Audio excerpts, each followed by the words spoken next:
This lecture number 6 in the series deals with large underground excavated caverns. And I emphasize excavated caverns because I'm not going to deal with natural caverns at all in this series of lectures. And what you see in the opening slide is a large underground powerhouse after it's completed. And we're going to go through the process of how you get there in this lecture.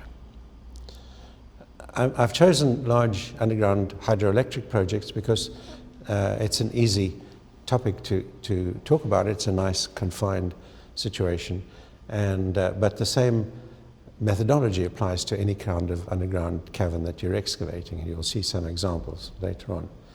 This slide shows a typical cross-section of an underground powerhouse, and what you have is water entering the headrace tunnel, as shown by the upper red arrow there.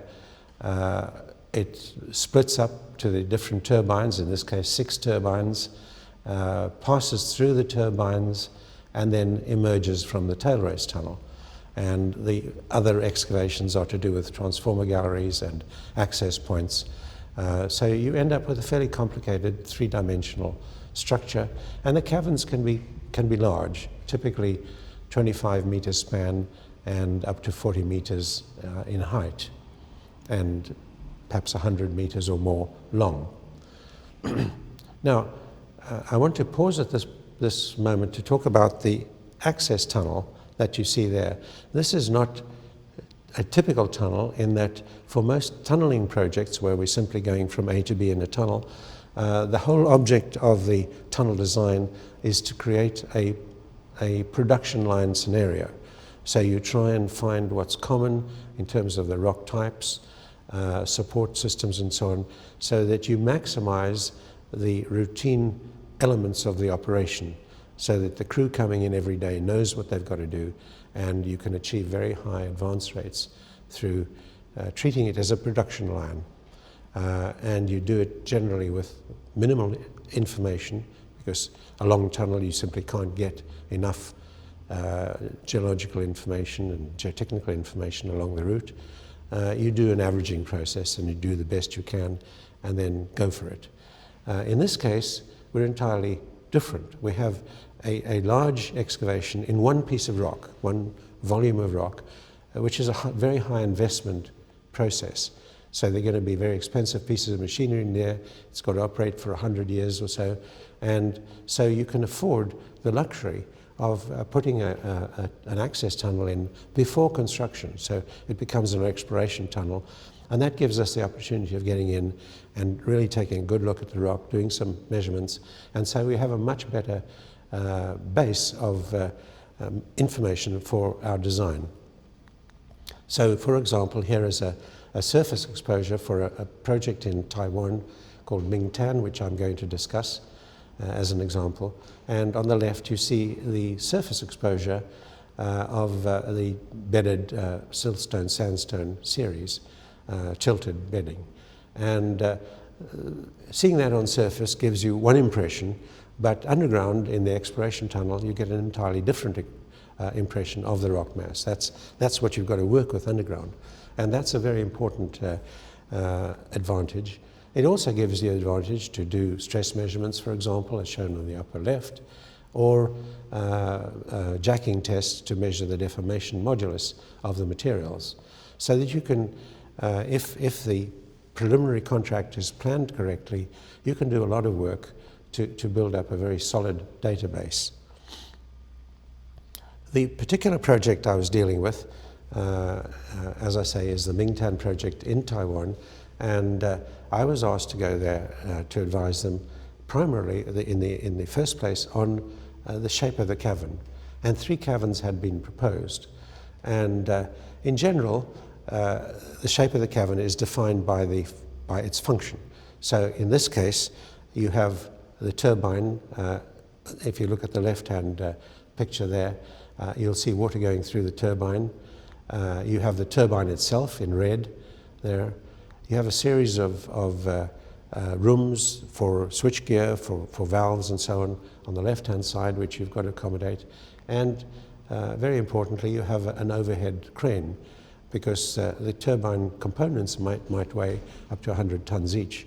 And so typically the overhead crane has a capacity of 200 or 300 tons. So the first cavern they asked me to look at was the traditional cavern that was typically done, I would say, in the 1950s and 1960s. In those days, we didn't have any precise tools for analysis. The design was basically on experience and rule of thumb, and the tendency was to treat the cavern excavation as a hole in the rock into which you put a building, the building being the powerhouse structure. So it's like taking a surface powerhouse and putting it into a hole underground. And therefore the crane beams were constructed of concrete and put underground, and the construction sequence was typical of a surface building. And in order to support the failed rock above the arch, the easiest concept to use was to put a concrete arch in. And so that was, let's say, the 1950s and 1960s, and some of them are still used with justification. The second proposal was an elliptical cavern, and this is to optimize the shape of the cavern in terms of the in situ stress field. And the third option was what we today call a letterbox cavern, which is just a cavern as tight as possible around the components that go in there. And so in order to study this problem, I looked at some case histories and I did some analyses. The case history I looked at was the Talmud 2 underground powerhouse in the Snowy Mountains project in Australia, and this was done way back in the 70s. And you see there a large underground cavern with concrete arches in the roof, and way back in the background you can see the crane being constructed on concrete beams, the crane rails and the crane being inserted. So that is typical of construction of that era, and I then decided to do some analyses. Now, we have tools that enable us to do extremely sophisticated analysis, but I want to pause and put in a general point here. And this was written by my colleague Pierre Londe in a general report we did for the International Congress for rock mechanics in Denver in 1974. And Londe said, the responsibility of the design engineer is to judge soundly rather than compute accurately. And so, to me in general, but in particular here, the computational tools we have are aids to rather than a replacement for judgment. And very, very powerful they are in doing that. So you don't have to go to extreme limits to calculate all sorts of sophistication. A simple model will do. But you have to ask yourself before you start, have you really defined the problem? Do you know what you're trying to solve? Do you have sufficient information to make the model at whatever stage, simple or complicated? What programs should you use, obviously, is an important question. And how should you present the results? And this is something that in engineering is often a disaster scene, where these analyses are done and then a presentation is made to a board of directors or a client who has no idea what you're talking about. And so you really have to think hard about how to get the information across. So in this case, I did very simple analyses, which were nonlinear, allowing me to look at failure. And the first one I looked at was the cavern with a concrete arch. The concrete arch worked very well in some of the early projects, which tended to be in hard rock, where the deformation modulus of the rock was higher than or equivalent to that of concrete. This was a sedimentary series of softer rocks, which were much more deformable. And what happened here is that as the cavern went down, the construction and all the construction stages were modeled, the sidewalls tend to bulge in, and the top of the cavern pinches the arch and breaks it. And in fact, there have been cases where exactly this has happened. And so that immediately ruled out this as an option. Before we leave this slide, it's worth looking at a couple of things. What I've shown here are the deformation vectors that you can see the little blue arrows there. And you see tiny little crosses and circles circles representing tensile failure, crosses representing shear failure in the materials. And the other thing you notice is that the little cavern, which is the transformer cavern, tends to be sucked towards the big cavern, just because the big cavern is a dominant component in the whole analysis. And that leads us to do some very simple analyses which produce the conclusion that ideally your small cavern should be at least as far away from the big cavern as the height of the big cavern. That gives us a nice short distance, because the electrical engineers want a short distance for conveying the current from the generators to the transformers, and we want a big distance. So this is a good compromise. The next one I looked at was the elliptical cavern, and this is clearly better. There is a smaller zone of failure around it. The deformations are significantly smaller, 164 millimeters as compared with 184 in the previous one. And the problem that the Taiwanese client had was that they said, we've never built a cavern like this before, and we're not sure we have the skill to actually do the profile. So it was their least preferred option of the two remaining ones. And what we finally settled on was just a letterbox cavern, plain and simple. And one thing to point out at this point is that we're going away from the concept of a cavern that is built with support like concrete arches. We're using the rock material as the material, and it's supported by rock bolts and cables. There are no internal elements in here, and you'll see later on some examples of caverns that have no internal support at all. So the rock is the material that we're dealing with, and that's an important topic in this whole series of lectures, that we are dealing with rock as an engineering material. The other issue with the Mingtan project was that there were 21 faults that we had to pass through in the cavern, and this is one of them shown there. And you'll see that the cavern has been rotated slightly in order to pass through it at right angles. The original cavern alignment was determined by hydraulic considerations to give the water a straight pass through the turbines, and I said that's not acceptable, and we rotated the cavern 22 degrees in order to give you a straight shot at the faults rather than the water a straight shot at the cavern. And this gave us the opportunity of going through the 21 or 22 faults without problem. In fact, a lot of work was done in preparation, because the preliminary contract was a large one, and there was sufficient funding to allow us to go in and improve the rock above the cavern arch, so that when the main contractor came in, he had good rock to deal with, which made the contracting process much simpler. And the final support design is illustrated in this slide, which I'm not going to go through in detail, but which the viewer can pause the program and read. And it involved basically suspending the roof from a gallery shown by the red arrow 10 meters above the arch. And from that gallery, untensioned grouted cables were drilled in downwards to suspend the roof. And when they were subsequently exposed, when the cavern was excavated, the ends were cleaned off, and faceplates and clamps were put on to form a clamped cable. In addition, we constructed two side galleries, as you see there by the red arrow, and from these cables were put outwards, and these were tension cables. These were 50-ton cables, and then as we went down the sidewalls, the cable capacity was increased to 112-ton capacity. Typically, these are stressed to about 30% of their ultimate capacity when they put in, and then they pick up another 30% or so as the deformation takes place.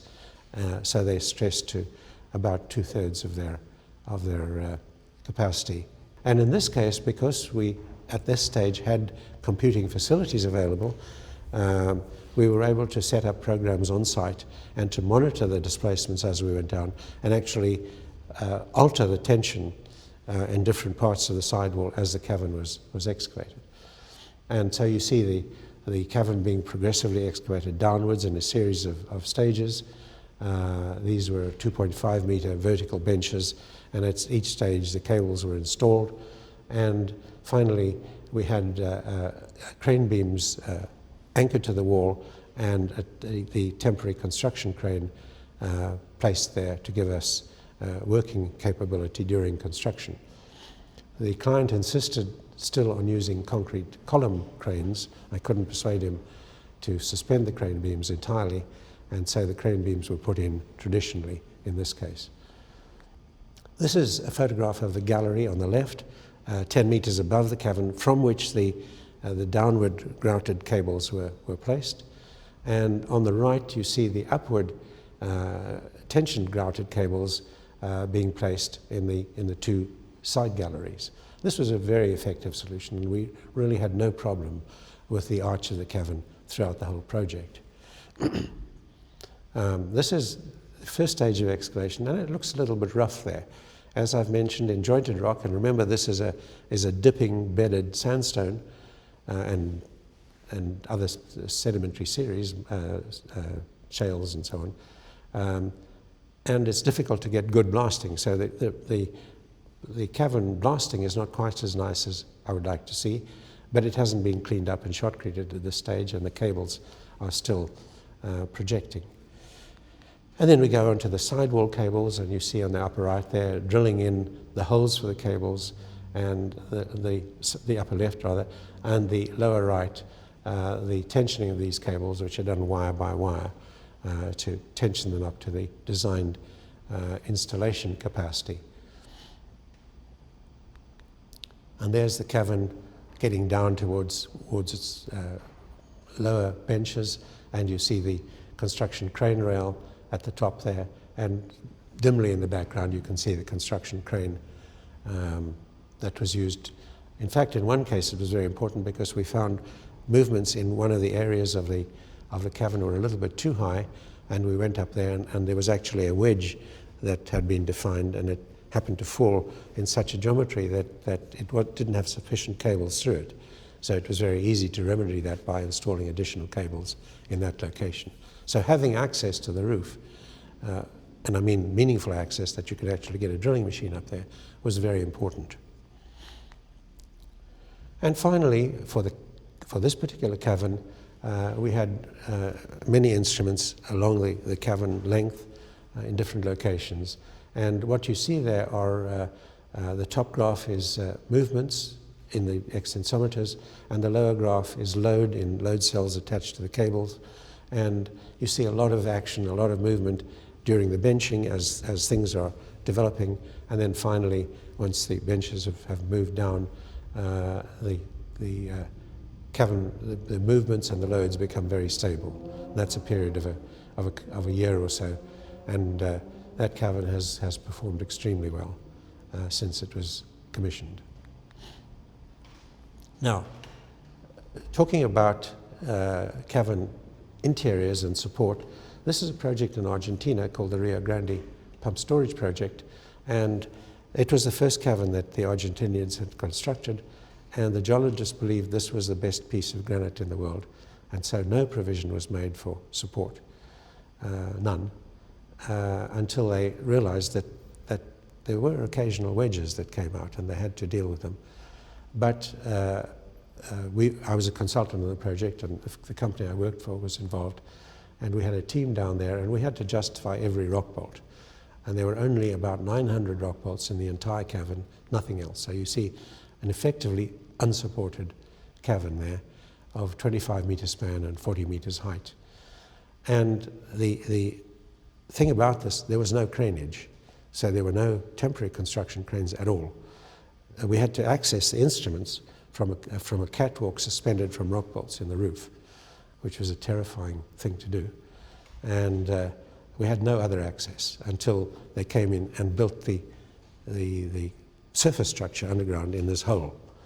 It worked very well, but that's not, in my opinion, the best way to do it. You're not making the best use of the rock as an engineering material to support the structure. Here's another example, which is a compromise. This is in Greece, where they had a crane beam bolted to the sidewall for the temporary crane, but they insisted on concrete columns, which were put on after the construction had gone down to the bottom. They went back and put concrete columns in. So it's sort of compromise between one and the other. Here's another example. This is the Drakensberg project in South Africa, where the crane beams, you see them on the left there, were actually anchored with additional cables to the sidewalls, and those were for both temporary and permanent cranes. So you see there the temporary crane in place, and we could construct the permanent crane in a niche at the end of the gallery during construction, so that it was available fairly early in the process to move heavy bits of equipment and waste rock. And the final example here is the ultimate, an elliptical cavern with suspended crane beams for both temporary and permanent, the Singkarak hydroelectric project in Indonesia. I was not involved in this, but my friend Sigmund Babende Oede provided me with this photograph. That is using rock as the engineering material in the full sense. Everything is supported by the rock. Now, we have other categories of underground excavation that are important for us to deal with in this lecture, and one of them is very shallow underground excavations. This is an underground station in the Oporto Metro subway system in Portugal, and the span is 18 meters, and the depth below surface is about 20 meters. And this is in, the bottom of it is in granite, but the top is in weathered granite, weathered to residual soil. And so it becomes very important to very carefully consider the construction sequence. And what you see there on the left is a drill that's capable of drilling 12-meter holes for jet grouting. So you can only do this in clay-free materials like weathered granite, because otherwise the grout won't flow. So a 12-meter hole is drilled, and then the drill is pulled out, and jet grouting is done to effectively create a concrete arch. And then on the side, the tunnel, the side adit is extended 8 meters, so there's still an overlap, and then it's flipped over, and grouting is done from the side adit while excavation of the central adit is carried out. And it's a very effective technique, but it requires very careful planning. The curved wall that you see there is sacrificial. That's removed after it's carried out its function of supporting the different excavations during construction. And here's an example from Greece. There were 3 stations, Academia, Ammonia, and Acropolis, in the Athens metro that were constructed about 15 meters underground, and the caverns were 16 or so meters span. And some of these were in very critical locations, so it was very important to control the ground displacement. And you'll see these were done in 10 excavation stages, using basically grouted rock bolts, untensioned grouted rock bolts, so that they tension themselves as the rock deformed, and shotcrete lining, and then finally a concrete lining in place. And in this case, I did an analysis. This is one of the many analyses that were done, where you see the sequential excavation showing a phreatic surface. It's difficult to see, but it's a red line. 6 meter long grouted untensioned cables. There were 4 and 6 meter long cables used in different rock bolts rather than cables, and 25 meter shotcrete lining. And so that's stage 1, and that's stages 1, 2, and 3, leaving the central pillar in place until the sides are fully stabilized, and then finally the central pillar is replaced, and you end up with a stable profile and about 20 millimeters of displacement on the surface. This was a very effective technique used on all 3 of the stations, and this is a photograph provided by Attica Metro of, you see the two curved temporary walls there, shotcrete walls, and the central pillar being replaced, and they're applying lattice girders into the shotcrete lining there in preparation for the final lining. Here's another example that comes from Norway, And this is an ice hockey cavern of 61 meter span, 24 meters height, and depth below surface 45 meters. Now this is in hard granitic type rock, and so we're looking here at a totally different situation from the previous examples, which were in soft ductile material. This is interlocking blocks, and it was possible because the horizontal stresses in Norway, in this region, were high. So this is a model, a UDEC Barton-Bandis model that was used by Barton and his colleagues to do the analysis. And the comment they make is that it was only possible because the horizontal stresses are about twice the vertical stress. So it effectively clamps the whole structure together, and you can go in a number of carefully planned excavation stages, remove the blocks, support them with bolts and cables, and you end up with a very stable, successful excavation. So this is another extreme of shallow, large caverns underground. This is the biggest underground cavern that's been constructed to date for civil engineering purposes. And one thing that comes out of this is a thought about groundwater. And experienced people will tell you that if you walk into a very wet, rocky tunnel, you know the horizontal stresses are low, because like this one, water pouring out through the joints, and the rock, the stresses are low enough that the joints are open. If you go into a tunnel, and one I've worked on in many years in Vancouver, the Seymour Capilano Tunnel, we have a head of water above us of 500 meters. The tunnel is bone dry because the horizontal stresses are twice the vertical stress, so everything is clamped up. So the movement of water and the in situ stresses are very, very closely allied. So that brings me to the end of a very brief summary of a complex subject of underground cavern design, which clearly justifies more videos to deal with individual cases, but hopefully this has given you a good overall picture of how we go about designing underground caverns. Thank you for your attention.